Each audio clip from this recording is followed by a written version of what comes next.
갑자기 오늘 영상으로 모두 예배를 드리게 되어 어쩌면 당황하고 또 황당한 그런 가운데 예배에 지금 참여하고 계신지 모르겠습니다. 하나님의 섭리와 경륜이 어디에 있는지 모르지만 저는 합력하여 선을 이루실 것을 확실히 믿습니다. 또 뿐만 아니라 이런 가운데도 이 일을 통해서 하나님께서 이루시고자 하시는 섭리와 경륜과 계획이 있다고 믿습니다. 저는 특별한 상황 가운데서 또 다른 말씀을 전할 수도 있겠지만 이미 예고 드린 대로 믿음의 열조들의 믿음을 계속해서 오늘 살펴보도록 하겠습니다. 처음 시간에 우리가 아브라함에 대해서, 또 지난 시간에는 이삭에 대해서, 오늘은 야곱에 관한 말씀을 함께 나누는데, 오늘 본문 이미 여러분들이 함께 읽으신 창세기 32장 24절 이하의 말씀을 중심으로 야복 나루트에서의 야곱의 모습을 함께 생각해 보고자 합니다. 야곱은 그 형 에서와 함께 쌍둥이로 태어났습니다. 그들의 아버지는 이삭이요 어머니는 리브가였습니다. 이삭은 믿음의 조상 아브라함의 100세 때에, 그의 아내 사라 90세 때에 태어난 아들이요, 리브가는 부두엘, 이 부두엘은 아브라함의 동생 그 형제인 나홀의 아들로 태어난 사람입니다. 이 나홀이 밀가에게 낳은 아들이 부두엘입니다. 이 부두엘의 딸, 거기가 리브가이고, 또 리브가의 오라버니가 라반이라고 성경에 나와 있습니다. 야곱은 이삭이 40살에 리브가와 결혼하였다고 이야기하고 20년 동안 아들이 없다가 20년 만에 쌍둥이 아들을 낳게 되죠. 그 쌍둥이 아들이 바로 에서와 야곱, 오늘의 주인공 되는 야곱을 함께 낳게 됩니다. 창세기 25장 19절 이하에 보면 아브라함의 아들 이삭의 후예는 이러하니라. 아브라함이 이삭을 낳았고 이삭은 40세에 리브가를 취하여 아내를 삼았으니 리브가는 밧단 아람 족속 중 버두엘의 딸이요 아람 족속 중 라반의 누이였더라.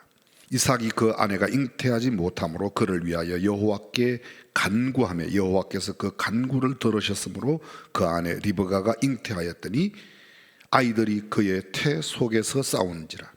그가 가로되 이 같으면 내가 어찌할꼬 하고 가서 여호와께 묻자온대 여호와께서 그에게 이르시되 두 국민이 내 태중에 있구나.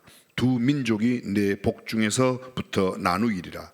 이 족속이 저 족속보다 강하겠고 큰 자가 어린 자를 섬기리라 하셨더라.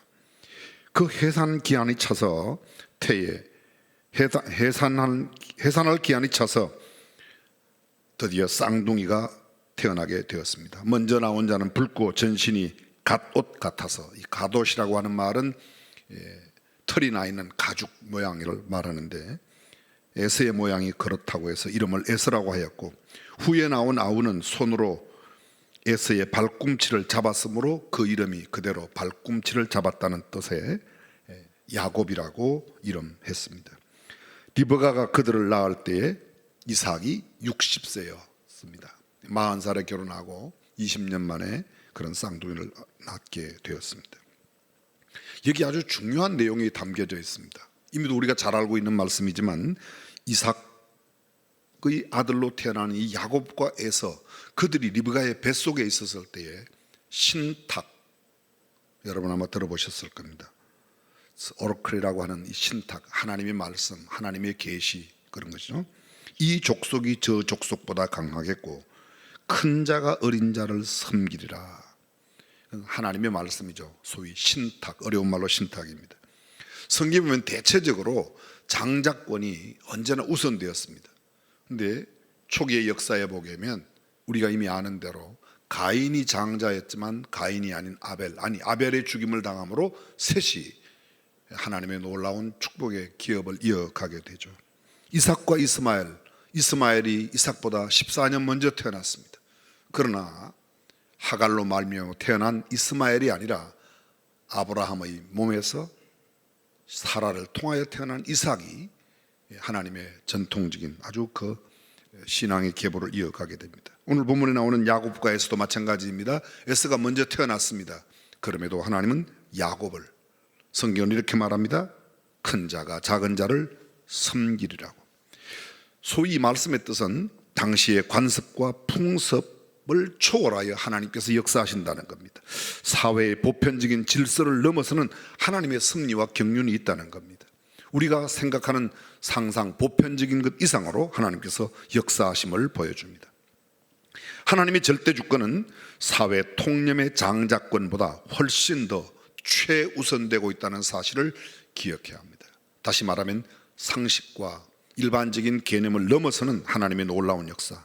야곱의 출생 배후에는 이삭의 간구가 있었음을 우리가 알고 있습니다. 이삭이 간구함에 하나님께서 그의 기도를 들으셨다고 이야기합니다. 이 리브가의 기도가 있었습니다. 리브가의 기도 역시 마찬가지입니다. 그런데 리브가의 기도와 이 이삭의 기도 이외에도 우리가 추측할 수 있는 아브라함도 기도하지 않았을까요? 자, 여러분 나이를 잠깐 생각해 보겠습니다. 아브라함이 100세에 이삭을 낳았습니다. 이삭이 40세에 결혼했습니다. 60세에 쌍둥이를 낳았습니다. 쌍둥이를 낳을 때 아브라함의 나이가 몇 살이에요? 160세입니다. 그리고 아브라함 몇 세에? 175세에 죽었습니다.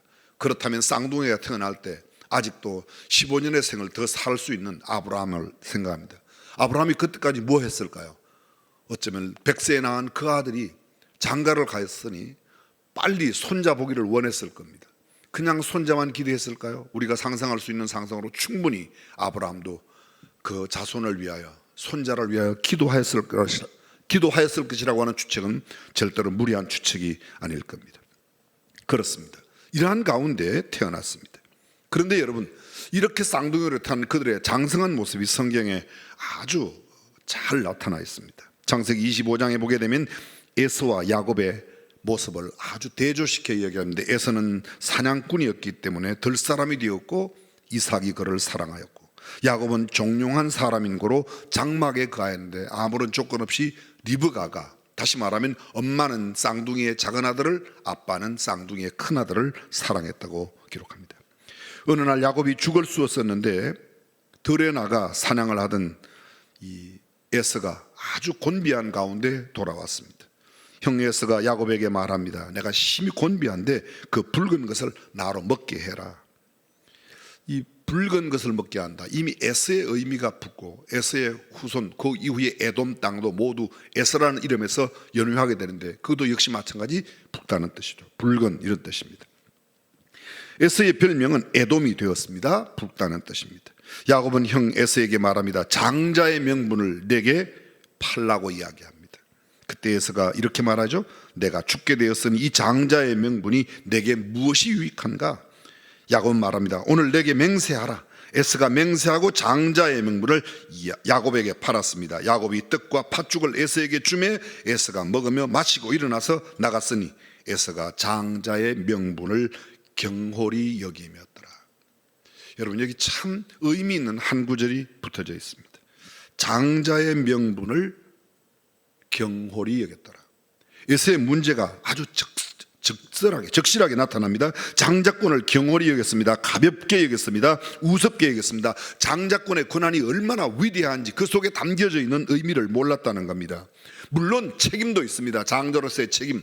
그러나 에서는 그런 책임이나 그런 장자권에 담겨져 있는 그 축복을 한 번도 깊이 생각해 보지 않았습니다. 아버지의 대를 이어 하나님께서 축복하신 그 수많은 축복들을 상속한다는 상속권, 가문을 일으켜야 하는 여러 가지 책임감, 그동안 그 가문에 있었던 모든 가풍 이런 것들을 다 무시했습니다. 그리고 결국 그 에서는 40살에 헷사람의 아내를 얻게 됩니다. 헷사람, 가나안 7족속 가운데 헷 족속 있죠. 가나안 족속, 헷 족속, 여부 족속, 기르가 족속 7족속 가운데 가나안 여인을 취합니다. 성경은 이렇게 말합니다. 에서가 40세에 헷 족속 부엘리의 딸 유딧과 헷 족속 엘론의 딸 바스맛을 아내로 취하였더니 그들이 이삭과 리브가의 마음에 근심이 되었더라고 이야기하고 있습니다. 에서는 전혀 영적인 일이나 부모님들의 관심에 대하여 전혀 신경을 쓰지 않습니다. 그는 아버지의 일, 하나님의 계획과 섭리, 하나님의 뜻에 대해서는 조금도 관심이 없는 사람처럼 보입니다. 그는 굉장히 망령된 자였다고 신약은 말합니다. 히브리서 12장 16절은 이렇게 말합니다. 한 그릇 음식을 위해 장자의 명분을 판 에서와 같이 망령된 자가 없도록 살피라고 말합니다. 이것은 훗날 반면 교육을 주고 있는 한 상징으로 에서와 같이 그런 망령된 자가 없도록 하라고 하는 그런 표상이 되고 말았습니다. 한 그릇 음식을 장자권보다, 상속권보다, 가문을 계승하는 것보다, 부모님을 잘 생각하며 부모님을 헤아리는 것보다 더 귀하게 여겼다는 것입니다. 쉬운 말로 말씀드리면 왕자라고 다 왕자가 아닙니다. 세자와 왕자는 엄연한 차이가 있습니다. 세자와 대군, 다시 말하면 왕이 소실로 말며 얻어낸 때는 엄청난 차이가 있습니다. 아니 어쩌면 이 세자와 하인, 아니 세자와 저 노예들, 상놈들, 그런 차이보다 더한 차이가 있는데, 에서에게서는 도대체 아버지의 모든 것을 물려받을 수 있는 상속권에 대한 생각이 없다는 겁니다. 군신의 차이보다 더 큰 차이가 있습니다. 왕과 양반과 상놈, 그런 차이가 정도가 아닙니다. 엄청난 차이입니다. 주인과 종의 차이 이상의 엄청난 차이가 여기 있습니다. 그런데 그러한 것들을 조금도 고려하지 않았던 에서의 모습 나타납니다. 그는 육신의 욕구를 보다 소중한 영적인 가치와 대조시킬 줄 몰랐어요.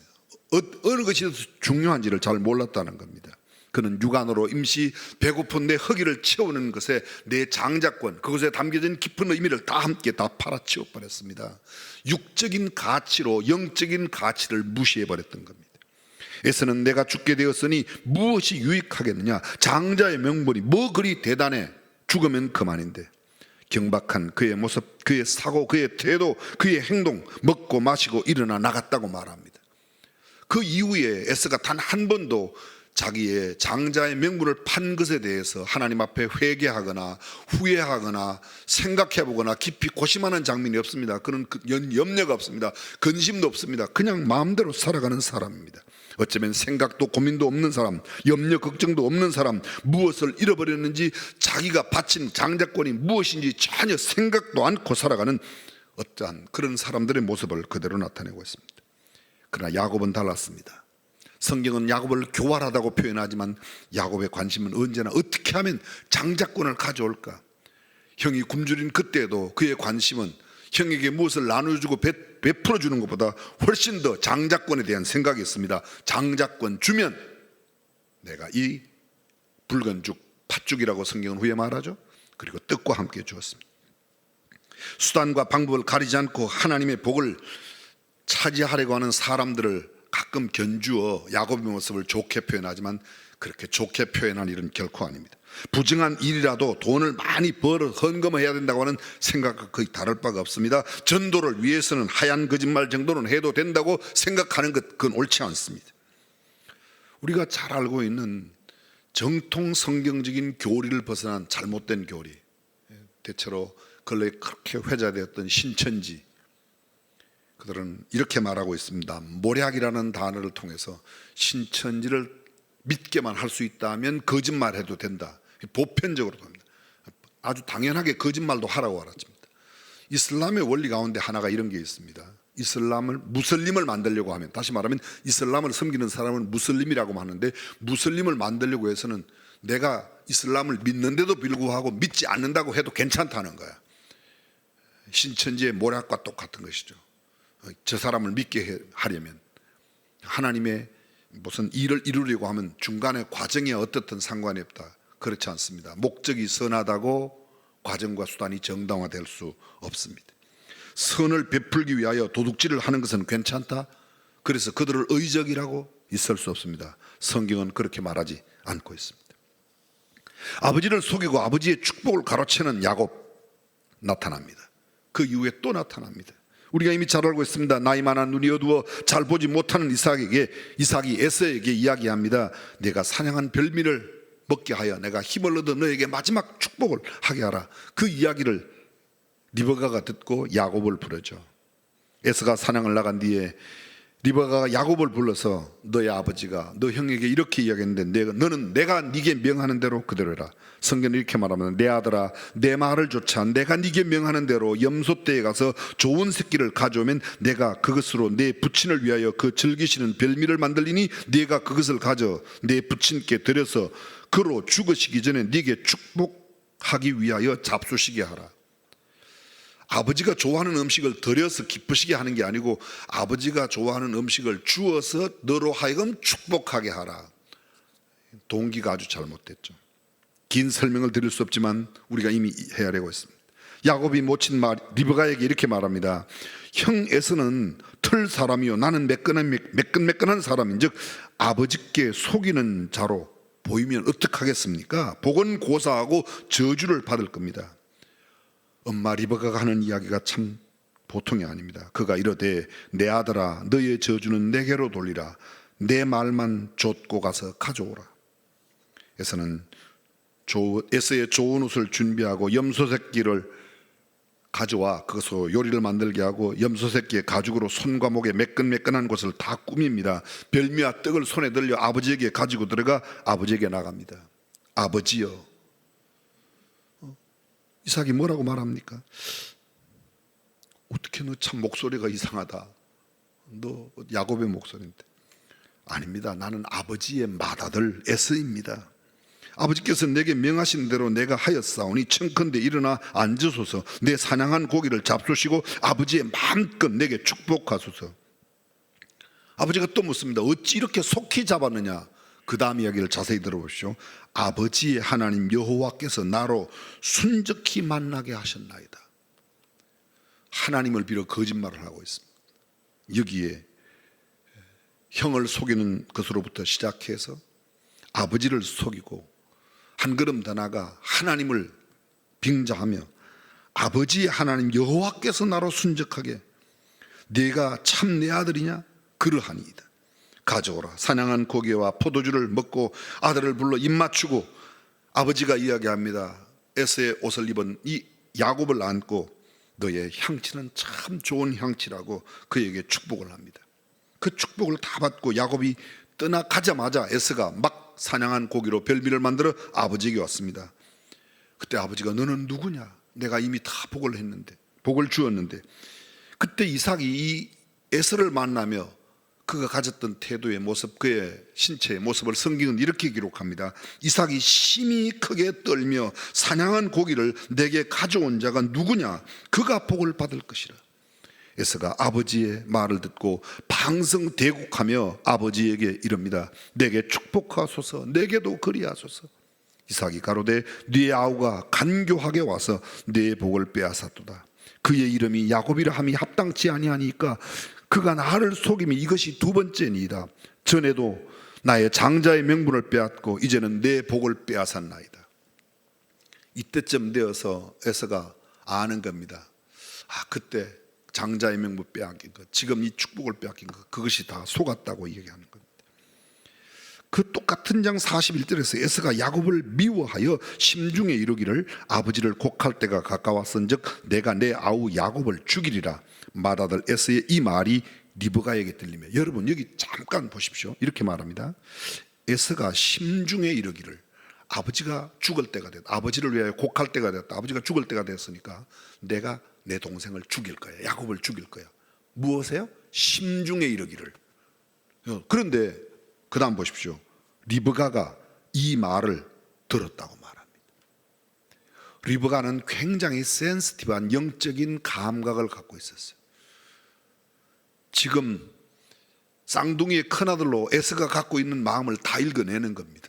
그래서 야곱을 불러 그에게 말합니다. 너 형 에서가 너를 죽여 그 한을 풀려 하나니 내 아들아, 하란으로 가서 내 오라버니 라반에게 피하여 내 형의 노가 풀리기까지 몇 날 동안 그와 함께 가라. 내 형의 분노가 풀려 내가 자기에게 행한 것을 잊어버리면 내가 곧 보내어 너를 거기서 불러오리라. 어찌 하루에 너희 둘을 잃겠느냐. 이미 에서가 40살에 결혼함으로 인해서 이삭과 리브가는 그 아들을 잃어버렸다고 생각했습니다. 그런데 그 잃어버린 아들에 의해서 마음적으로, 심적으로, 영적으로 잃어버린 그 에서에 의해서 야곱마저 죽임을 당한다면 이제는 두 아들을 다 잃게 된다고 이야기하고 있는 겁니다. 그래서 다시금 부릅니다.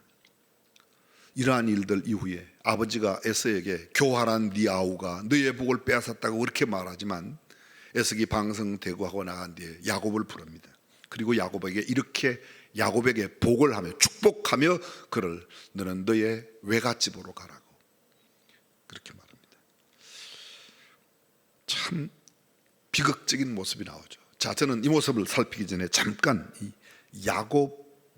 야곱이 가졌던 속임을 보겠습니다. 자신을 에서라고 속였습니다. 아버지가 명한 대로 사냥하여 별미를 만들었다고 아버지를 속였습니다. 아버지의 하나님 여호와께서 나로 순적히 만났다고 하나님을 빙자하며 거짓말했습니다. 손과 목의 매끈매끈한 부분을 염소털로 위장했습니다. 에서의 좋은 옷으로, 형의 모습으로 그는 자신의 모든 모습을 변장했습니다. 야곱은 이 외에도 잘못한 것이 많이 있습니다. 여러분, 여기서 우리가 또 하나의 교훈을 얻을 수 있습니다. 이삭을 통해서. 이삭은 어떻습니까? 이삭이 그렇게도 순종적이었습니다. 20살 전후에 청춘, 피 끓는 청춘에도 아버지와 함께 모리아 산에가 제물로 순적하게 드려졌던 정말 순종적인 사람이었습니다. 그런데 나이가 들면서 이삭은 영적으로 둔감해집니다. 무기력한 노인의 모습을 그대로 적나라하게 드러냅니다. 분별력을 제대로 나타내지 못합니다. 유격의 대가로 축복하겠다고 별미를 요구하고 있는 이 쓸쓸한 영적으로 무뎌진 이삭의 모습을 우리는 보게 됩니다. 그런데 이런 모습들이 성경 속에 의외로 많이 있습니다. 한때는 마지막 사사로 불렸던 사무엘 이전, 바로 그 엘리 제사장, 엘리가 굉장한 대제사장이었습니다. 그런데 그 아들이 죄를 짓고 하나님 앞에 나쁜 짓을 자청하되 그것을 금하지 아니하였습니다. 사울을 보면 사울은 처음 마음에 하나님의 보시기에 정말 멋지고 근사한 사람이었습니다. 그러나 그의 전생애 가운데 단지 일부분 하나님 앞에 인정받았고 대부분은 버림받은 모습으로. 다윗도 마찬가지입니다. 다윗 같은 왕이 없습니다. 솔로몬 같은 지혜 왕이 없습니다. 그런데 그들은 승승장구하였지만 최후의 모습을 보게 되면 다윗이 자신을 위하여, 솔로몬이 자신을 위하여 우상을 만들고 하나님을 떠나는 모습을 보게 됩니다. 인생의 노후에도 영적인 아름다움을 지켜낼 수 있는 우리 모든 중앙 가족들이 되시기를 주님의 이름으로 축복합니다. 리브가의 모습을 보십시오. 하나님의 신탁을 왜 주장하지 않았는지 모르겠습니다. 저는 성경을 읽으면서 이렇게 말했어요. 야곱아, 네가 하나님의 복을 받게 돼 있어. 너와 너 형 에서가 내 몸에 있을 때 하나님께서 작은 자가 큰 자로부터 섬김을 받을 것이라고 하나님이 내게 말씀하셨어. 얼마든지 이 하나님의 약속을 주장해야 되는데 리브가는 그렇지는 않습니다. 하나님께서 말씀하셨던 그 모든 것을 싹 버리고 순수한 인간적인 방법으로 염소 끌어와라, 내가 별미 만들겠다, 형의 옷으로 위장, 모든 것을 이렇게 합니다. 태중에 있었을 때 하나님께서 들려주셨던 아이가 뱃속에서 막 서로 뛰어놀고 다투니까 물었지 않습니까? 하나님, 앞으로 정말 이러면 어떡하겠습니까? 그때 하나님께서 충분히 말씀을 들려주었어요. 이 자가 저 자를 섬길 거야. 큰 자가 작은 자를 섬길 거야. 그가 더 하나님의 축복을 누리게 될 것이라고 이야기해 줬습니다. 그렇다면 그 말씀을 주장해야 되는데 이 리브가의 모습은 전혀 그런 모습을 나타내지 않고 있습니다. 인위적인 수단과 방법으로 하나님의 뜻을 자기가 이루려고 합니다. 작은 아들이 복을 받아야 돼. 내가 내 힘으로. 아까도 말씀드렸지만 선한 목적이 거짓된 과정을 절대로 정당화시킬 수 없습니다. 정직한 실패가 부정직하고 불의한 성공보다 낫다고 성경은 말합니다. 정의로운 적은 재산이 불의한 많은 것보다 낫다는 말씀을 잠언은 우리에게 이야기해 주고 있습니다. 다시 이삭은 이 야곱을 불러 축복합니다. 그리고 외삼촌 라반에게로 보냅니다. 그가 보내는 이유가 무엇일까요? 무엇보다 에서가 죽이려고 하니까 그것을 도피시키기 위해서 맞습니다. 그런데 더 중요한 내용을 성경은 이야기하고 있습니다. 야곱에게 이삭이 하고 있는 겁니다. 내 아들아, 너는 절대로 이 가나안 사람 가운데 아내를 취하지 마라. 햇사람 가운데 취하지 마라. 너의 쌍둥이 형이 햇사람을 취하여 우리에게 그가 얼마나 근심이 되는지 몰라. 그러니까 너는 우리 열조의 사람, 다시 말하면 너의 할아버지 되는 아브라함, 그 아브라함의 친족이 살고 있는 나홀이 밀가로 말미암아 낳았던 버두엘의 집에 가서 라반이 다시 말하면 너의 외삼촌, 너의 엄마가 리브가고 리브가의 오라버니가 라반인데 그 라반의 딸들 가운데서 내 아내를 취하라고 말합니다. 훗날 이미 우리가 알고 있지만 그는 라헬과 레아를 아내로 맞습니다. 그가 라반의 딸들 아니겠습니까? 한마디로 말하면 이런 것이죠. 신앙의 정통성을 유지해라. 신앙의 순수성이 네가 눈에 보이는 아름다운 이 햇사람보다, 가난한 사람보다 더 중요하다는 겁니다. 눈에 보이는 유격의 욕구가 너의 영적인 욕구를 만족시키지 못한다는 거예요. 그래서 이삭은 그에게 말합니다. 내 아들아, 너는 이 밧단 아람으로 가서 너의 외갓집에서 아내를 취하라고 말하고 있습니다.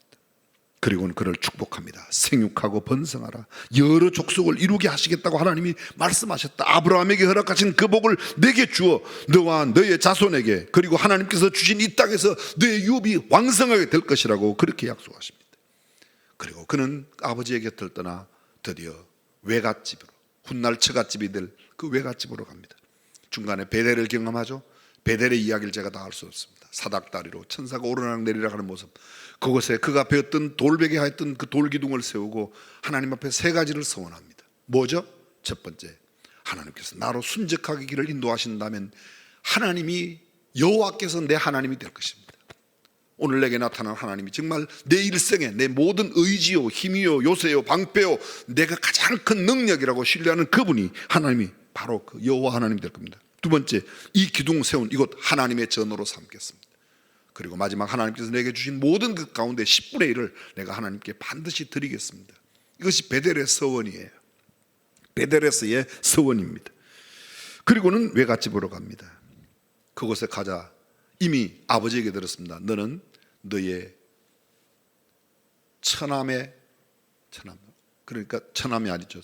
여기 말하면 아직 외삼촌 라반, 엄마의 오빠가 라반이니까 외삼촌 라반의 딸들, 그 딸들 가운데 보니까 라헬이 이뻐요.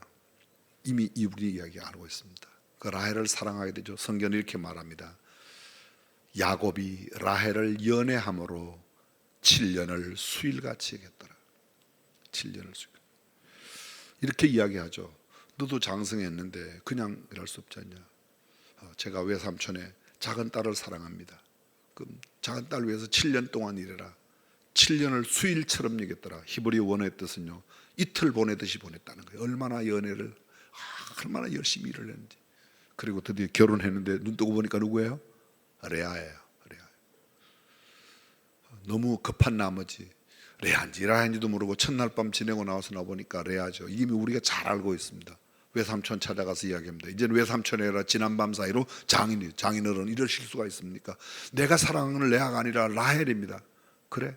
우리 지방에서는 언니를 두고 동생이 먼저 시집 가는 게 없다. 네가 라헬을 사랑한다면 7년 동안 더 봉사해라. 단 7일 뒤에 다시금 그도 주겠다고.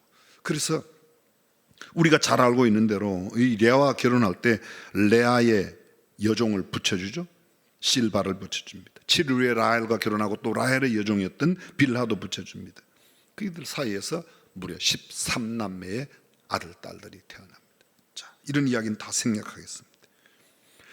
14년을 두 아내와 또 두 여종을 위해서 그 4명의 부인이 되었죠. 사실 둘은 부인이었고 둘은 여종이었지만 첩으로 부인을 삼아서 13남매의 자녀를 훗날까지 다 합하면 마지막 태어나는 이 베냐민은 이때 태어나지 않습니다. 베냐민은 이곳을 나온 뒤에 태어나게 되죠. 또 레아가 마지막 나는 디나 마찬가지입니다. 근데 이렇게 14년을 보내고 난 뒤 나도 이제 가족이 많아졌으니까 그냥 일할 수 없지 않습니까? 라반이 불러서 얘기합니다. 그때 라반에게 품삯을 이야기하는데 잘 알고 있는 대로 양떼를 나누도록 하죠. 전박이나 얼룩얼룩한 것은 다 네가 가져라. 그러니까 실한 놈들은 전부 다 교미할 때마다 신풍나무 단풍나무가 있는 냇가에 가서 교미를 시키고 했습니다. 무려 이것을 몇 번에 바꾸죠?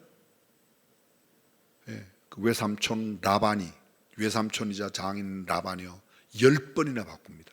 알록알록한 거 내가 가질게, 순수한 거 내가 가질게, 이렇게 10번이나 바꾸지만 바꿀 때마다 하나님께서 야곱의 것만 자꾸 늘려주시는 겁니다. 그렇게 해서 무려 6년간을 더 있습니다. 20년이 다 찼습니다. 20년이 찼습니다.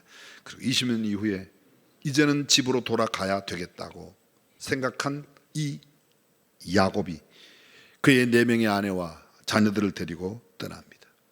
그리고 오늘 성경 본문이 있는 직전 창세기 32장 바로 야복 나루에까지 다가오게 되죠. 야복나루 직전의 상황, 야곱과 그 일행이 하나님과 사자들을 만나는 이야기가 나옵니다. 그래서 그곳 이름을 마하나임, 하나님의 군대를 만나죠. 근데 하나님의 군대를 만나고도 여전히 야곱이 그렇게 평탄하지 않습니다. 드디어 세일 땅 에돔이라는 곳입니다. 에돔 그러면 그건 에서의 땅이에요. 혹시 여러분들 가운데서 아마 요르단을 가보신 분들, 요르단에 페트라라고 하는 유명한 성지가 있습니다. 그게 바로 에돔이 옛날에 이루었던 고대 도시를 페트라인데요.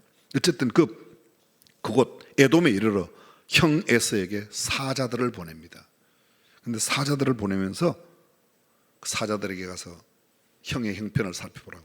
근데 이 사자들이 갔다 와서 보고를 하는데 기가 막힙니다.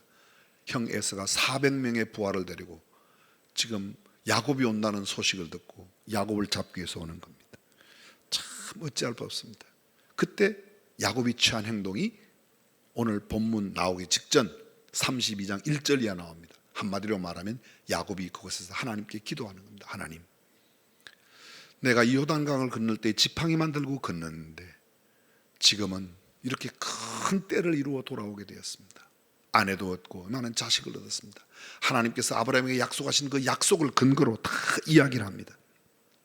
내가 지팡이만 가지고 요단을 건넜더니 2때나 이루었나이다.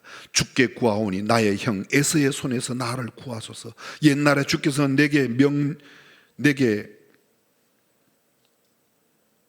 주께서 정녕 내게 은혜를 베풀어 내 씨로 바다에 셀 수 없는 모래와 같이 하리라고 하시지 않았습니까? 지금 형 에서에게 내가 죽는다면 이게 어떻게 되겠습니까? 그리고 에서를 위해서 이 야곱이 예물을 준비하죠. 예물 정말 대단합니다. 잠깐 들어보실까요?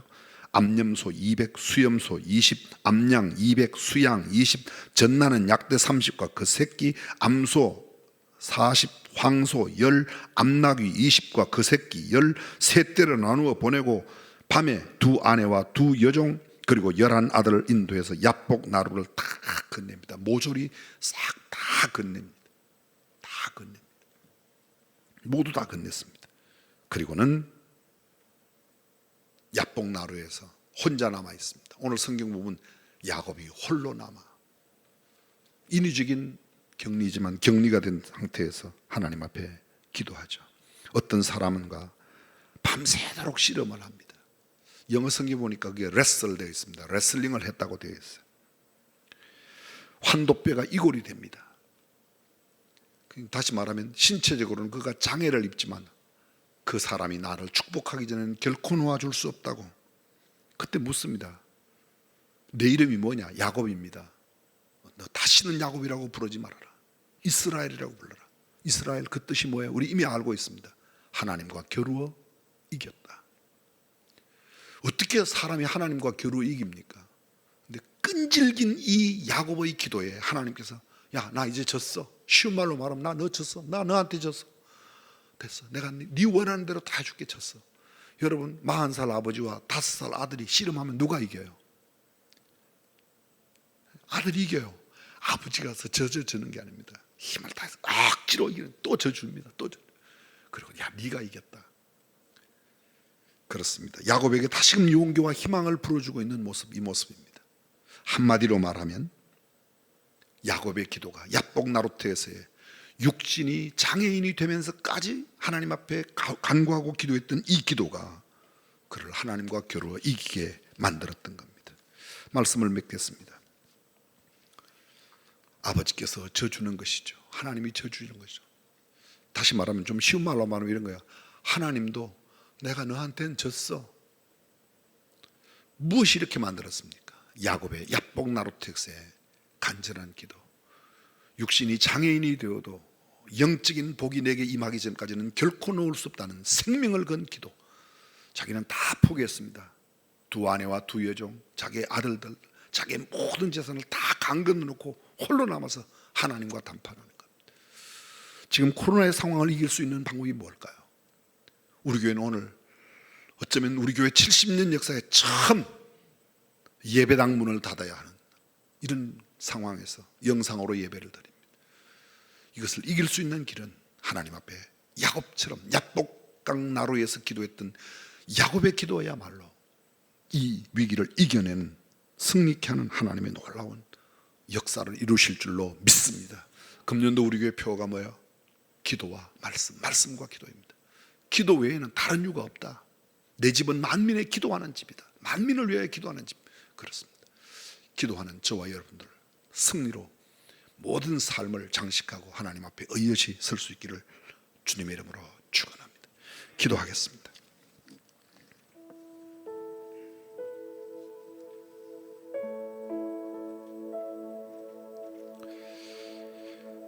하나님께서 내가 졌다고, 그래 네가 나를 이겼어, 너 이름은 이스라엘이야, 우리도 이런 이야기를 드렸으면 좋겠습니다. 들을 수 있었으면 좋겠습니다. 지금 우리에게 가장 필요한 것이 무엇입니까?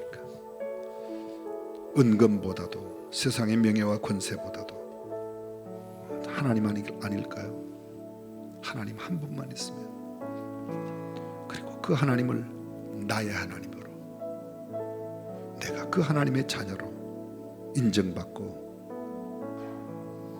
그렇게 살아갈 수 있다면 그 길은 하나밖에 없습니다. 주님과 레슬링을 해서 이기는 거예요. 이스라엘이 되는 길밖에 없습니다. 이 시간 우리 짧은 기도일지라도 소리 없는 기도로 그렇게 하나님께 아뢰었으면 좋겠습니다. 하나님이 우리의 하나님이시오. 우리가 하나님의 자녀입니다. 우리로 이 험난한 세상을 이기게 하옵소서. 우리의 지혜와 우리의 능력과 우리의 힘으로는 안 되오니 주께서 능력을 주옵소서. 전능하신 우리 하나님, 무능한 우리들, 연약한 우리들, 무지한 우리들, 아무것도 할 수 없는 우리들, 한 치 앞도 내다볼 수 없는 연약한 우리들, 오직 주님이 우리의 삶의 주인 되시고 인도자 되시고 보호자 되어 주옵소서. 그래 주님만 의지하고 주님을 나의 아버지로, 주님을 나의 주인으로 온전히 모시고 살아가는 성도가 다 되게 하여 주옵소서. 우리 주님 예수님의 이름으로 기도합니다. 아멘.